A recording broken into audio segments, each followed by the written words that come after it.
what are we doing today? Well, I'm assessing the placement of a culvert in order to restore my 5-acre lake, which, because of the drought, it dried up completely.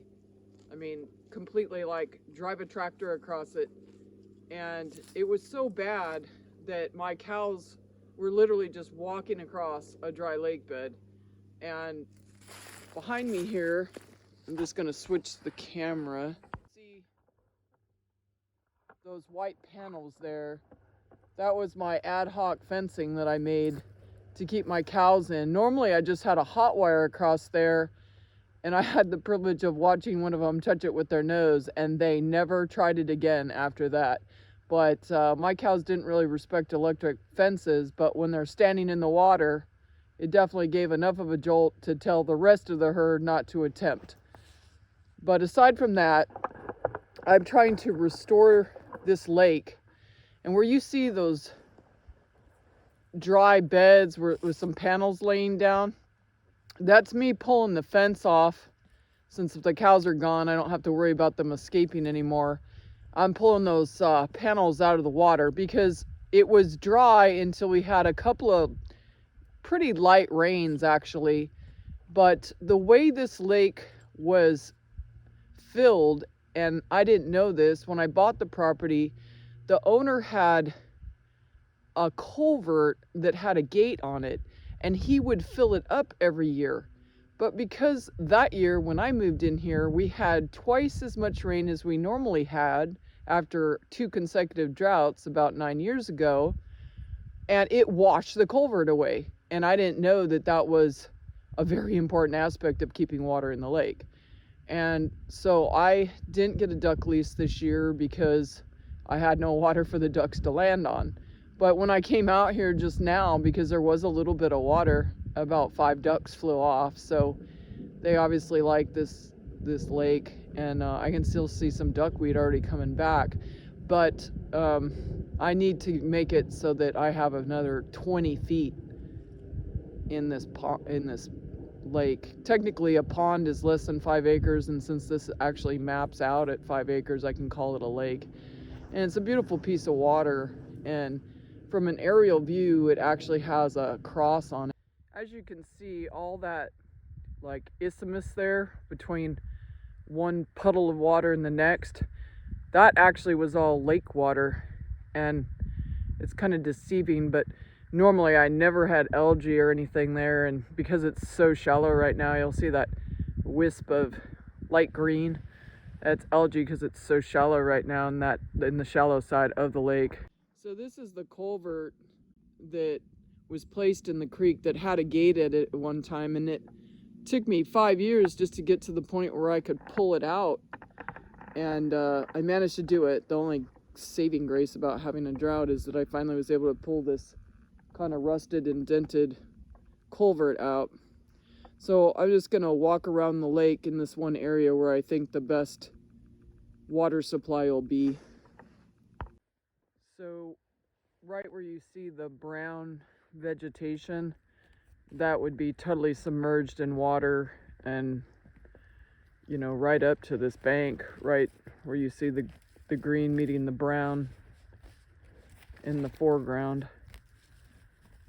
So I guess finally once I will have a before picture, because I almost always don't do before pictures. And I should have probably got it when it was totally bone dry, but I was so discouraged and wondering what I was possibly gonna go or do. And I got lucky. I applied for a grant and I got it. And the grant was given by the American Farmland Trust, and for that I'm forever grateful, because without that money I wouldn't really be able to put in this culvert and restore my lake and keep it where it can always have water in it, because this obviously is not a one-off event. I mean, this can happen anytime there's a real drought, which seems to happen every 8 to 9 years here, with almost 2 consecutive droughts in a row. At least that's what I've experienced in my small time of watching the land, which, you know, is a really important thing to do. I mean, it seems like I've just been working on the infrastructure of the farm rather than my own infrastructure, but you know, it feels like I'm putting out fires, and my fires tend to be big, so and expensive at that. So fortunately, with this grant money, it will alleviate some of the stress of the financial bind. And if any of you were aware, I remember I had a sticker a long time ago that said, "No farms, no food." And that was actually their slogan.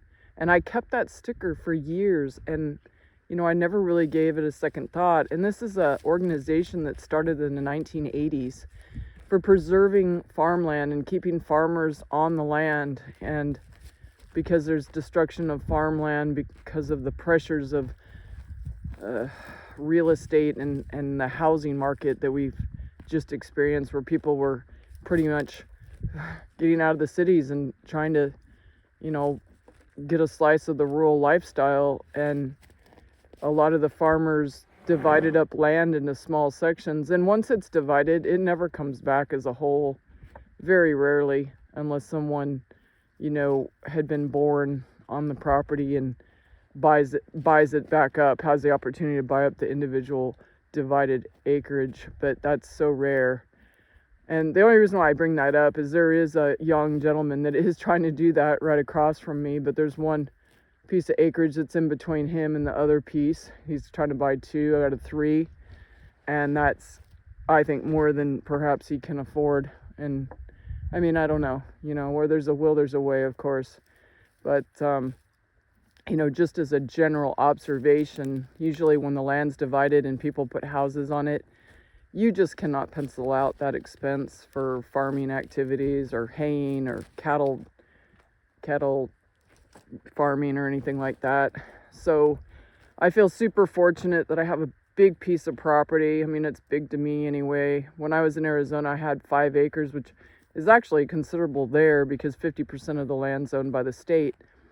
But here, most of the land's privately owned, and that's why you're able to actually have hunting and hunting leases, because there's not that much available public land for hunting activities. So my plan is to take the water that runs out of that culvert that's on the county road and connect across the bank here a culvert that runs into the shallow side of the lake.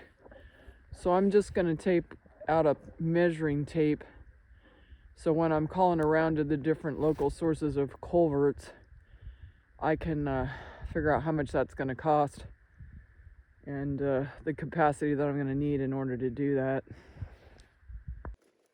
Well, I'm lucky. Normally this ditch is filled with water, so at least it'll be easier to measure the diameter of that drainage culvert from the county road.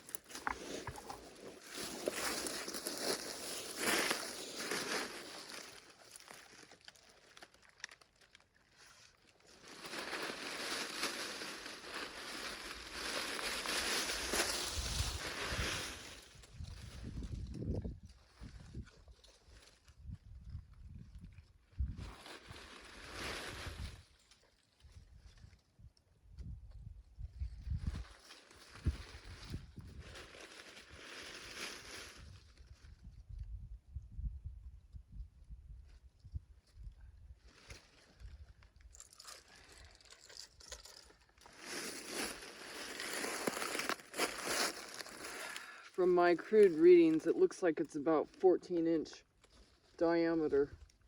So I don't know too much about culverts, like what size diameter culvert I would need in the worst flood going in order to efficiently move water toward the lake. But I'm sure there's somebody else that knows better than myself, and I will definitely consult them as far as what I need. So obviously the larger the diameter of the culvert and the length, and the longer it is, the more it's going to cost. So I'm hoping it's in my budget that I estimated And then of course there comes to the excavation of the levee on this side in order for placement. So anyway, lots to learn about, and I'll take you on the journey. So maybe you'll have a problem similar to this, or you'll get a few tidbits out of my kind of little mini series of this little project that seems not huge, but definitely a new experience. So don't forget to like and subscribe if you like the things that I present to you. Thank you. Dylan's acting like one of my working dogs, where they grab the leash and they play with it. He won't let go of it either. It's nothing to eat. Good boy.